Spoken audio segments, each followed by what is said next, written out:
Namaskar. Welcome to this session.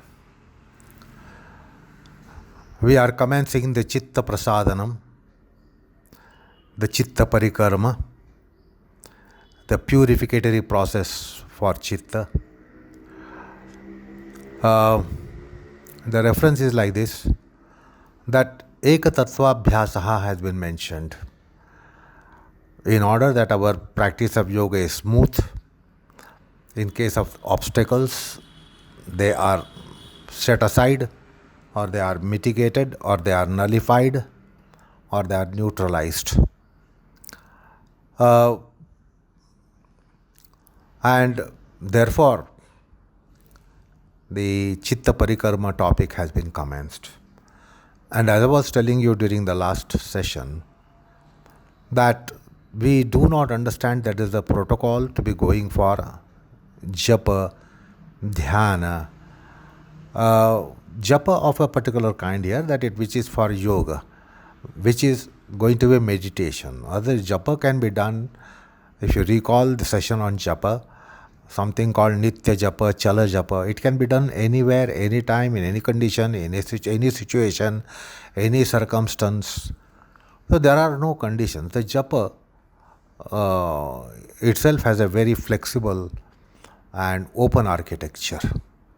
But when it is for yoga, when it is as a practice of yoga, then we need a proper protocol to be followed, adopted, adhered to. It should not be just casual practice. Like in case of physical exercises to be done formally, we go for looseners, loosening, the limbering, the warming up, etc. So if anything has to be done for body, we have some preparatories to be going more pragmatically, properly. So we go for looseners or loosening activities, limbering activities, warm up activities. We get warmed up and then start doing a physical endeavour. About the mental endeavour, mental activities don't need such thing. But if it is going to be a mental endeavour, a very formal mental endeavour, we know about physical exercises, but we have very little understanding of mental exercises. We might be exercised mentally in the momentum and dynamics of life, but we really don't go for any mental exercise as such. We'll have to wait for a couple of centuries perhaps for that to be given importance and then formalize it as something as mental exercise. But if at all there is a mental exercise, of course in yoga it is there, in adhyatma it is there is a mental exercise, and for mental exercise you need to go for preparatories. Like in physical exercises, you need to go for preparatories. So since no one has an idea of the very concept of mental exercises, we do not know any limbering, loosening, warming up for mind exercises. However, it is there. Like in case of body, it is there. In case of mind, it is there. So when it is going to be typical specific activity, I will just give you one simple example for you to understand. If you are going to appear for examination on a subject such as literature, which comprises of prose and poetry, how do you get oriented to be entering the examination hall, to be answering a question paper on literature, on language?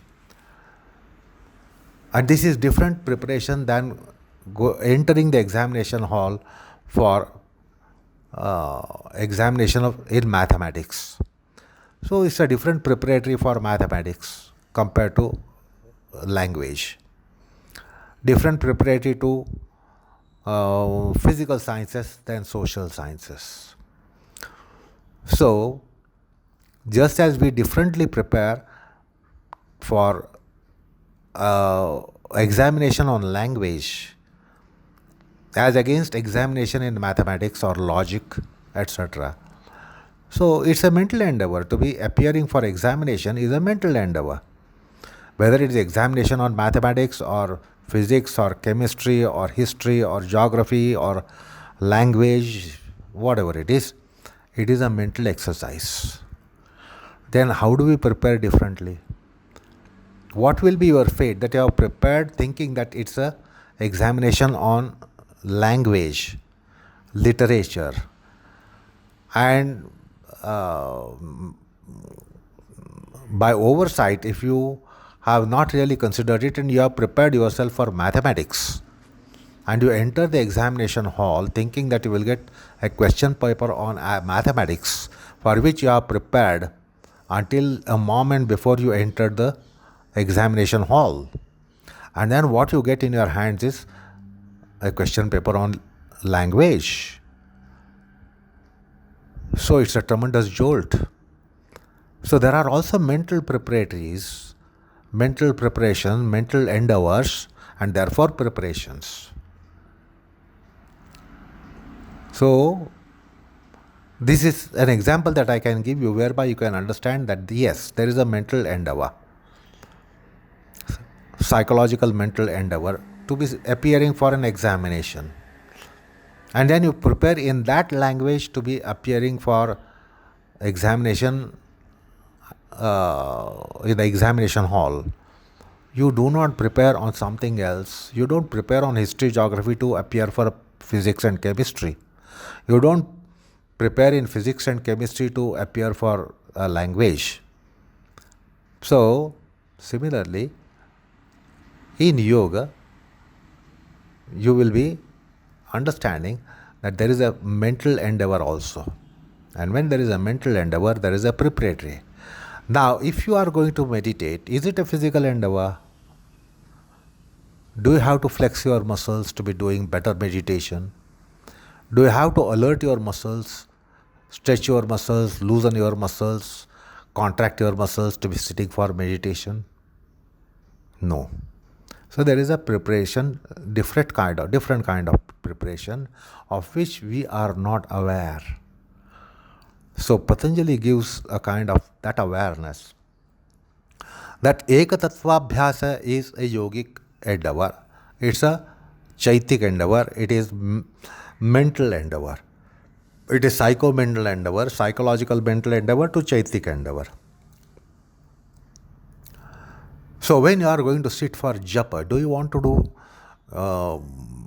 mental japa or a physical japa by moving rosary in your hands, the beads of rosary in the hands, or do you want to make it oratory exercise and activity to be doing japa, or do you want to be doing it mental? So when it is going to be a mental japa, chaittic japa, you need to be having proper preparations and you must have a proper protocol to embark upon that. So Patanjali makes us aware here, Ekatattva abhyasa, what is its nature? That we must be embarking upon that practice without digression, without being a rolling stone, with determination, with resolution, and getting prepared for such a mental act such as japam, dhyanam, or what you call today as meditation. We don't bother about it. We think I just sit quiet for a while and start meditating. So that is improper way of getting into it, particularly when we are vexed when we go for such practices. When you go for japa, the mind is disturbing, often disturbing, every time disturbing, invariably disturbed. That means we should know that we are making some mistake. If we are invariably being disturbed by our japa, or frequently disturbed by our japa, or most often disturbed by such practices, that means our commencement is going wrong. And here Patanjali is giving us that education that it is not proper to embark upon a practice such as Ekatattva Ekatattva and precisely Ishvara Tattva Avalamban. So Ekatattvam is understand how primarily it is Ishvara Tattva Avalambanam. Now it is Ishvara. Now if it is Ishvara Pujanam, you take certain precautions, you take some care. Should you not take that, or should you not understand there is some such care, although not the same care, some such care to be taken, to be going for Ishvara Tattva Avalambanam. And that is what is being commenced. Now, there are alternative measures mentioned. Not that we have to go in that order 1, 2, 3, 4, 5, 6, 7 as they are mentioned. We should select a proper one and suitable one. It could be more than one measure that we have to take in. So all that we must get educated to understand there are seven alternatives, because everywhere he uses the word or.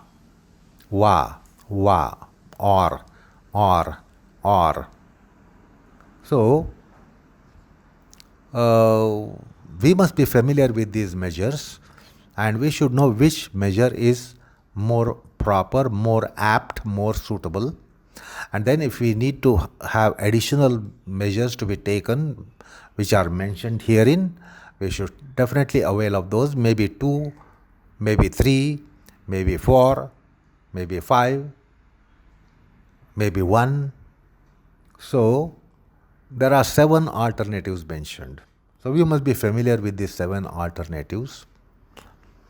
Because every time when you are going to commence your dhyanam, you are not in identical state of mind. You come from different zones and then you embark upon meditation. You come from different zones of mental activities, mental states, and therefore this repertoire with the quiver must be with us, and we must be well equipped to launch upon that.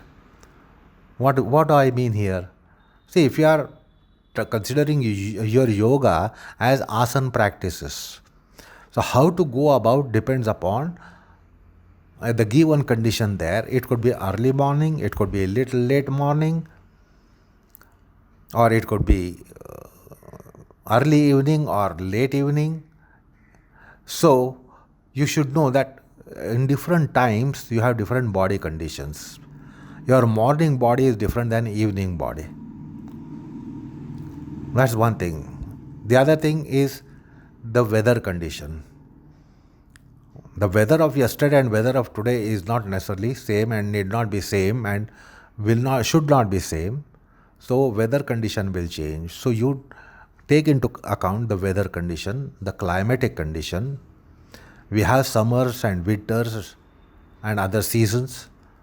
So they all matter when you are going to do your yoga, in the sense your asanas.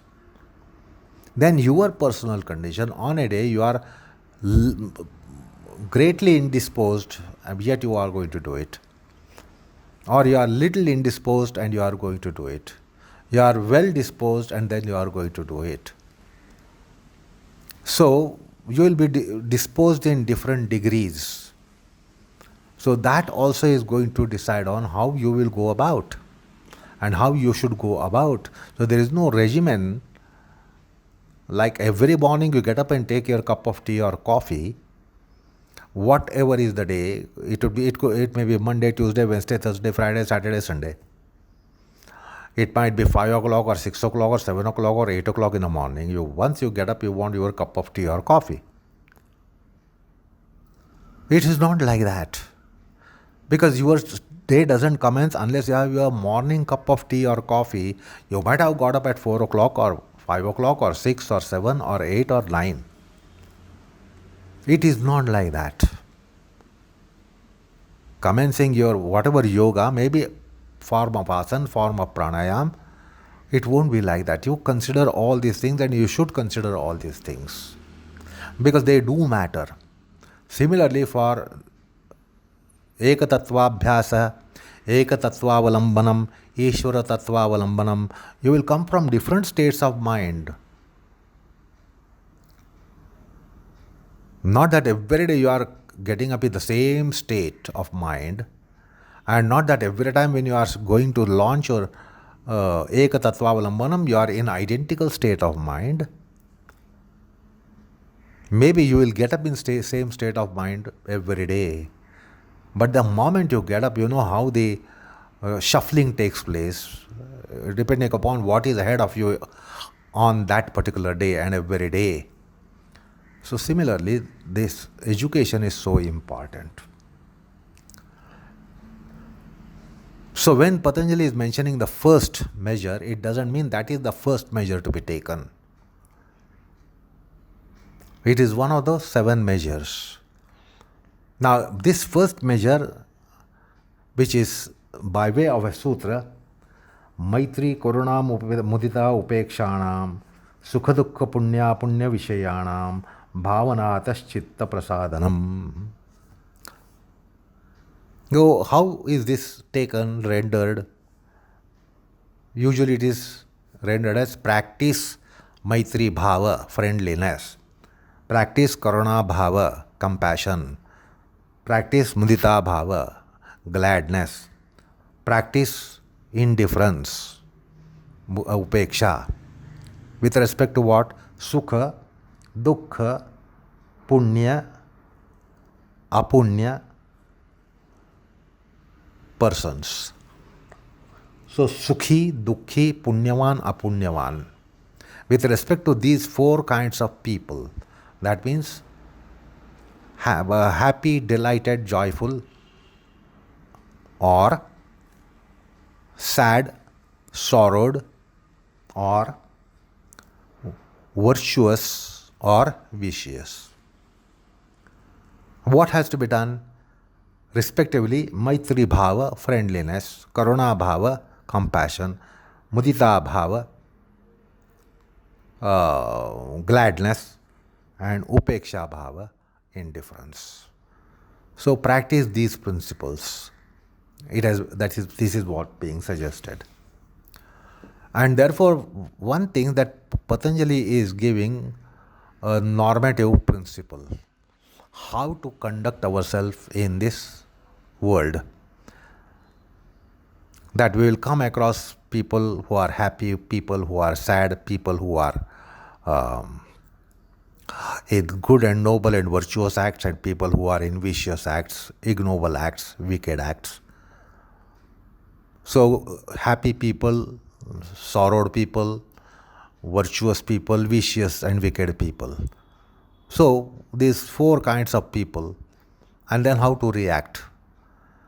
You don't need Patanjali to give this advice. And see the pervert thought process that has been prevalent. Many of them think that Patanjali's time the people were not civilized. What is civilized person for us today in our connotation? Civilized means putting on a mask to behave. Because we know what is civic life. In civic life, we have certain principles to be practiced. Then people will say you are having a civic sense. And to have civic sense is to be civilized today. If you are not adhering to those, then you are uncivilized. So see the connotation that we have about civilized and uncivilized. Whom do you call civilized person? Whom do you call uncivilized person? So to be civilized means you should be able to put on a mask, always smiling face, and then always civilized, practicing decencies and having good civic sense. So people have argued that perhaps in Patanjali's time people were a little uncivilized, and therefore he is giving this advice. If you come across a happy man, be friendly. Don't have enmity. Don't have jealousy, malice, envy, etc. If you come across sad person, have compassion. Don't be sadistic. Don't be delighted at somebody's sorrow. So if somebody is sorrowed, you must have compassion and such feelings, expressions rather. You must have such expressions. So we in so-called civilized world are only living in gestures. We have gestures of being friendly. It's not that we are essentially friendly, but we have a gesture of friendliness. That is being civilized. Today, in our era. So, to have a mask of compassion when you are encountering a sad person, vexed person, tormented person, sorrowed person. So, not that we have really that compassion or sympathy within, but our face shows that. And that is being civilized. If you can enact the role of being compassionate, that is being civilized. You need not be compassionate. You must be enacting the role of being compassionate. So also gladness. When somebody is happy, you must put on the mask of being happy, having gladness, that you are glad that the person is happy. Now that will be a mask if you are civilized. In the sense today we understand civilization, because these are etiquettes and these are norms that we practice. So we usually, in our times, civilization means we should be able to put on the mask. So show as if you are friendly, show as if you are compassionate, show as if you have gladness, show as if you are indifferent. But the reality in the mind is totally different. That should not be visible. So not to expose our mind or give exposure to our mind, and not to make our mind others know, realize, is today's civilization, or being civilized rather, being civilized. If you can conceal your mind, you are civilized. If you can't conceal your mind, you are not civilized. If you can conceal your mind, you are a decent person. If you can't conceal your mind, you are not that kind of person. So, this is how today we have all semblance. We are practicing all semblance. Decency is a semblance. Not that one is really a decent person, but poses to be decent. While the reality is that a person is indecent person in the mind, but has a mask of decency to pull on. So that is what today is considered as something as civilized person, rather than being uncivilized person, and one who cannot do it is uncivilized.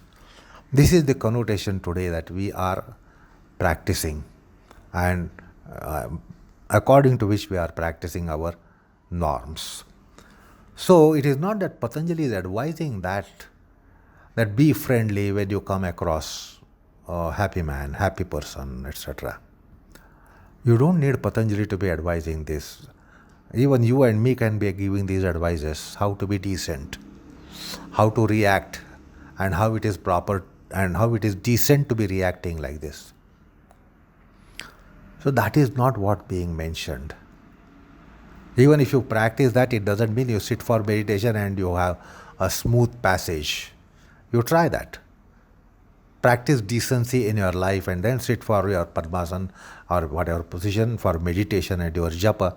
It is not going to contribute. perhaps it will negatively contribute. Because as I said, when you are sitting for japa, dhyana, the mind settles and the moss of the mind comes on the surface. There is a lot of moss in the dirty mind. Dirty water contains a lot of moss. When the water is ruffled, you don't see that as a moss. But when the water settles, dirty water settles, the moss comes on the surface. It is not that what Patanjali is suggesting, that practice friendliness with regards to a person who is happy, and don't be unhappy, don't be sad, or don't be having jealousy and malice and envy. Or when a person is sad, see that you have compassion and don't be incompassionate, don't be ruthless, or don't be sadistic. Don't rejoice at somebody's sorrows, somebody's pains, somebody's problems. So also, mudita, when you come across a very virtuous person, noble person, righteous person who does the things right, have gladness. Or don't have malice, envy, jealousy, and don't be spoiler. Many times when somebody is doing some good thing, we want to be spoilers. This is human psyche. We will see how it can be spoiled, how this man's endeavour will be spoiled, and how this endeavour will be failing. This is human mind. So don't entertain such mind. And then upeksha, with regards to someone who is wicked.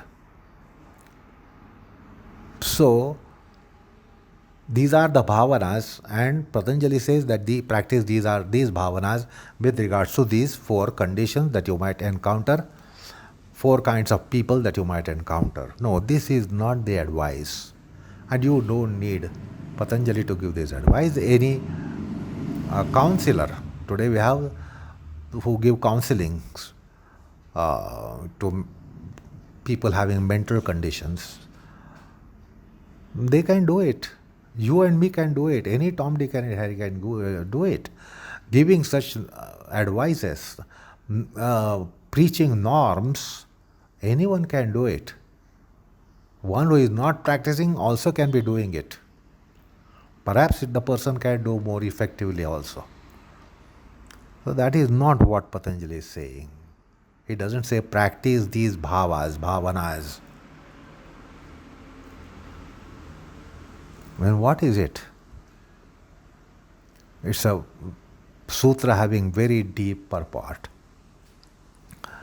So let me tell you that he is not teaching to be civilized. He is not teaching to be decent. And actually, the teachings to be civilized and teaching to be that kind of person, you don't need really teaching, and teachings won't work. Somebody teaches decency, it doesn't mean you will become decent. Somebody teaching you to be civilized, it doesn't mean that you become civilized. So the teachings are of no avail here. You have to really decide that you must be decent. You must decide that you are not going to have semblance of decency, but you are essentially going to be decent. So it is all, you have to have your own motivation. Somebody telling, somebody advising doesn't work. Anyway, the point is, why is Patanjali mentioning this sutra here? Is he telling us these things? Which I have been telling you, you don't need Patanjali to be telling you these things. I repeat, any Tom, Dick and Harry can tell you. Those who don't even practice those things can tell you. Perhaps they can tell you more effectively. What Patanjali is saying is this, that generally you will say, generally I am a good person. Everyone claims, generally I am a good person. I have compassion. I have gladness. I have friendliness. So generally we have all this. We are not people from jungles. And therefore some of them think that Patanjali is advising those who are people from jungles and forests and woods. And therefore these advices are given. So generally we have friendliness to happy ones.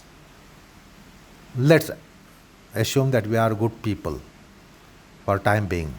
So if somebody is happy, you will say, I will be friendly with you. I won't be having enmity with you. Because you are friendly. Because you are happy, I won't be having enmity with you. But I will be friendly with you. I won't be having jealousy, malice, etc. The thing is that we are generally good. Let's have this presumption that we are generally good. We have Maitri bhava, we have the Karuna bhava, we have the Mudita bhava, we have the Upeksha bhava. Being straightforward, honest, and people with integrity. Even then, now this what I am going to tell you, even then, that is the factor which really vexes, torments, detonates our endeavour for meditation. What is it? So we are generally friendly with anyone who is happy. We don't say, oh, somebody is happy, anybody is happy, therefore, or everybody is happy, therefore, I am not happy, I am not friendly. Something is boiling and burning in me. No. Okay, we will be friendly. But, now listen to this carefully, the but. But every one of us, without exception, we certainly have a particular person, not generally others, generally the known, unknown, acquainted, not acquainted with, etc. But there is a particular person with respect to whom, if that person is happy, we are not happy. It is because of our relationship with that person. Every one of us have someone in our life, minimum one person in our life, that if that person is happy, we are restless, we are unhappy,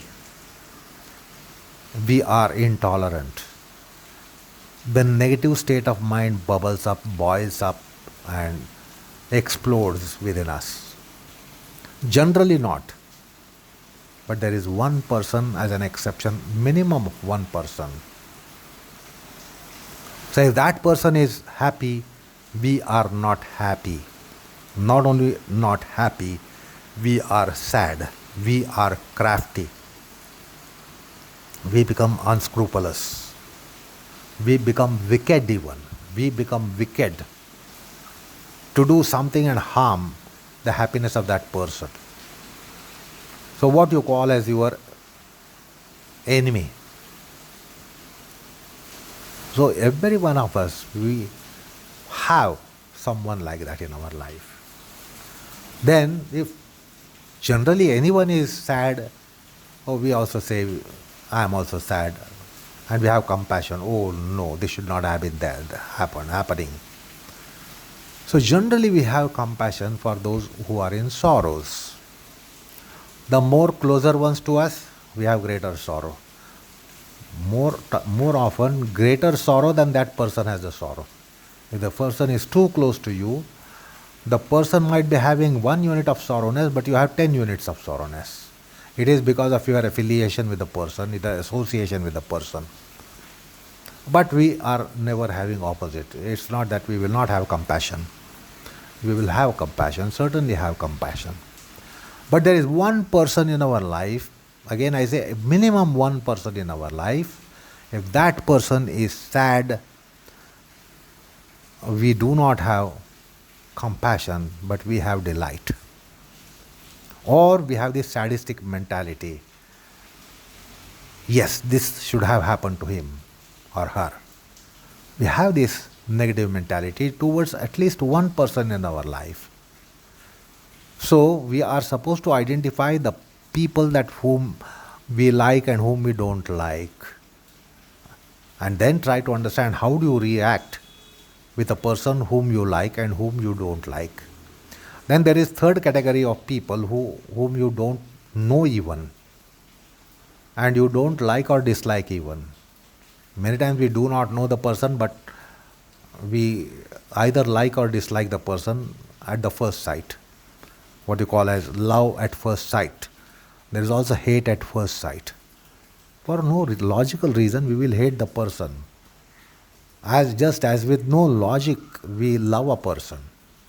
Because there is always no logic behind when you love someone. Why do you love someone? It's not logic why you love. So similarly, there is no logic behind why you hate a person, unknown person, first time you are encountering. So even with regards to those people, we will not negatively react perhaps. But there is a person who is known to us, and then we will be certainly having a sadistic mentality, or we will be rejoicing at the sorrow of that person, not have compassion, not at all compassion, not even an iota of compassion. So there is one person, at least, with regards to whom we really are not inclined, and even if we don't think of practicing Maitri bhava, Karuna bhava, Mudita bhava, Upeksha bhava. Sometimes with respect to unknown people also, we have these reactions coming up. We don't have to know a person to be reacting to the nature of a person or having an impression of the person. Without having sufficient familiarity or orientation, yet we are in habit of judging a person. And in astrology, there is something that is called as Shadashtaka. For Shadashtaka, you don't have to really find a reason to be logically not like person or logically like person. So you don't have to logically not like person. You can't be needing any reasons why you dislike a person. You just dislike a person. You have enmity with a person just because he is 6 zodiac signs ahead of you or behind you, or 8 zodiac signs ahead of you or behind you.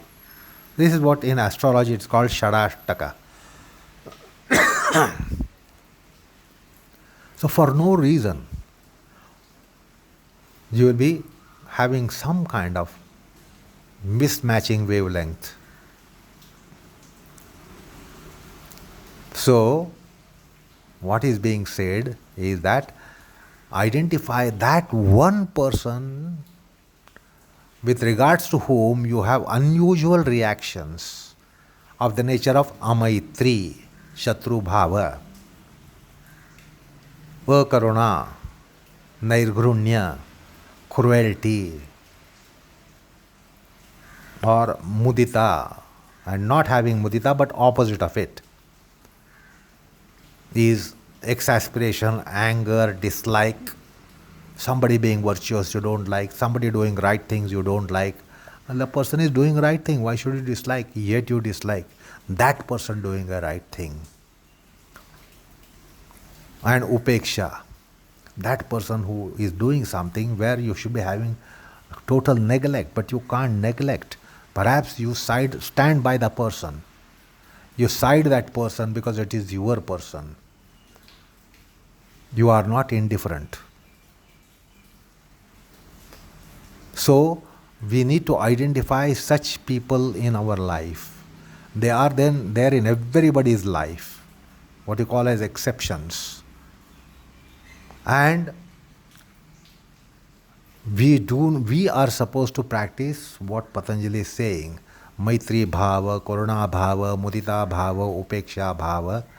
That means he is suggesting reformation. So he is not suggesting good formation, that you behave good by behaving Maitri, Karuna, Mudita, Upeksha with respect to Sukha, Dukkha, Punya, Punya. He is aiming at reformation. We need to reform in our reactionary consciousness. not your behavioral consciousness. He is not speaking how you have to behave. But he says there are such exceptional conditions where you react. And you have to improve your reactionary consciousness. That you, although it is that person who is happy, you will not react very naturally in amaitri, unfriendly non-friendliness, but you will have maitri. That needs to be having some inculcation.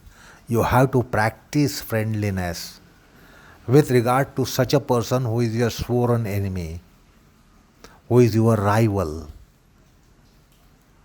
with whom you are at loggerheads.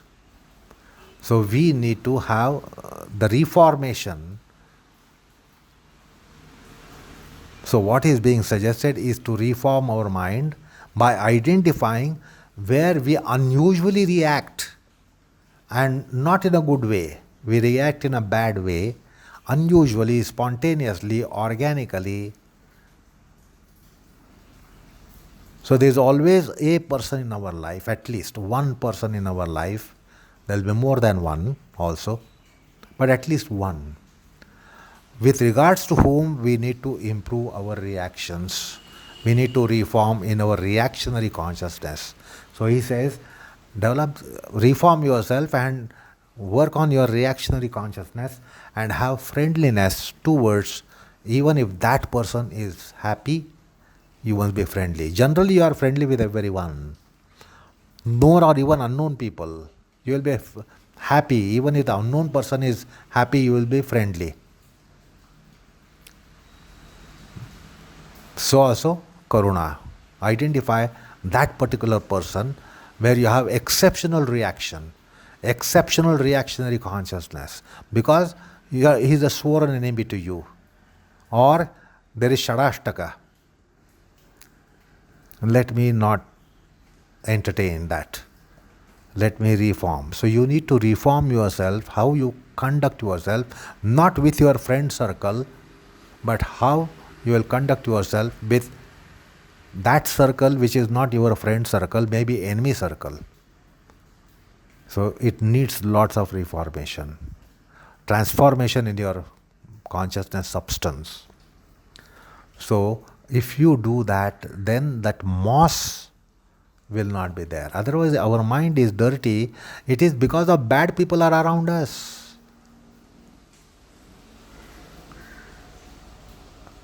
And they sulify our mind. And that's why our mind is brown or grey or black. So let's purify that. That is to improve the reactionary consciousness. So Maitri bhava, Karuna bhava, Mudita bhava, Upeksha bhava towards these exceptional persons. That is what Vachaspati Mishra has beautifully brought out by bringing the concept of kalushya. You see, our mind is prejudiced. Is that right? For a particular person, we have prejudiced mind. So we have this prejudiced mind on account of which we abnormally behave. We don't behave normally, we abnormally behave. Generally, we will be behaving with friendliness for happy ones. But because of prejudiced mind for a particular person, we have another reaction. There, that's called chitta kalushya. That's the dirt of the chitta. Your mind is not bad, your mind is good. But in chitta, in a deeper mind, there is some dirt. It is because you have identified someone as the exceptional person. In the sense, negatively exceptional. So that's the kalushya. So he speaks about 3 dirts for 4 states of mind here. Reactions here mentioned, Maitri, Karuna, Mudita, Upeksha. He tells us about 3 such dirts. And that is something which is very interesting. Irsha kalushya, chikitsa kalushya, or sometimes you have desire to be succeeding. Now, when you feel that some person is obstructing your success, the person could be unknown, yet you will be making him enemy. The person might be known, yet you will make him enemy. So far, he was not enemy, but he comes in your way of success. You will have enmity. So we have certain desires, irsha, and because we have desires, we make someone as our friend and make someone as our enemy. There is nothing to be friendly with that person. But because of your desire, passion dynamics, desire dynamics, you think that this person is of good help for me and it's not going to obstruct and impede me, therefore you are friendly. So you have desires and passions, or desire dynamics and passion dynamics. They will tell you how you should behave with someone. You are generally good, but then something is desire bubbling in you, that will decide as to how you should react to a person. You don't assess the person as to decide as to how you will react. You have desire within you. If you think that this person is not going to shatter my desire, or this person is a wicked person but is going to help me attain my desire, yet you will make friendliness with that person. This is how human psyche is. So he introduces us to what is called as kalushya. So we will be looking at this concept of kalushya, but that is little deeper concept. So hope you have understood why Maitri, Karuna, Mudita bhav has been mentioned as a chitta parikarma. So we need to go for reformation. So this sutra is for reformative consciousness, and this is for reactionary consciousness. For us to reform, we don't have to just have our friends around all the time, our sycophants, and then think of reforming. You will have to be with your enemies. You will have to be in your enemy camp for you to reform. You can't be with your friends and then think of reforming. That's not a proper field to be reforming yourself. So, reformative consciousness is to be developed, and reactionary consciousness is to be developed. And therefore, this sutra has come, and not just to give a plain advice, be friendly with anyone who is happy, be compassionate with anyone who is sad, or be glad with anyone who is in a right path, righteous path, virtuous path, or be indifferent to those who are wicked people. Sometimes, we are not indifferent to a wicked person just because we are some binding force with him. We are bound to him. There is a bond. Like, how are the parents to their child, which is not a good child? Had that child been the son of a neighbor, how would I have reacted? But because it is your child, you try to protect the child, you try to justify the child, although you might know the mistakes, you will try to improve the child. Yet, there is affiliation, because of which you react differently. Had that child been the neighbor's child or child of your rival, enemy, foe, how would you have reacted? So, how you handle your own child, which is not good and bad to the degree of, say, X, and then how do you react to a child who is bad to the same degree of X, but the child is of your neighbor, child is of your sworn enemy, your rival? We react differently. Many times we are not indifferent to sins committed by our own people, our loved ones. So that's the prejudices, a kind of prejudice that we have. So this is telling us about prejudices. We are prejudiced. We have to identify where are we really prejudiced, with whom are we prejudiced, and we need to reform there. That is what this sutra is telling us. So that's the kalushya. So let's look into that in the next session and then proceed further. So namaskar all of you.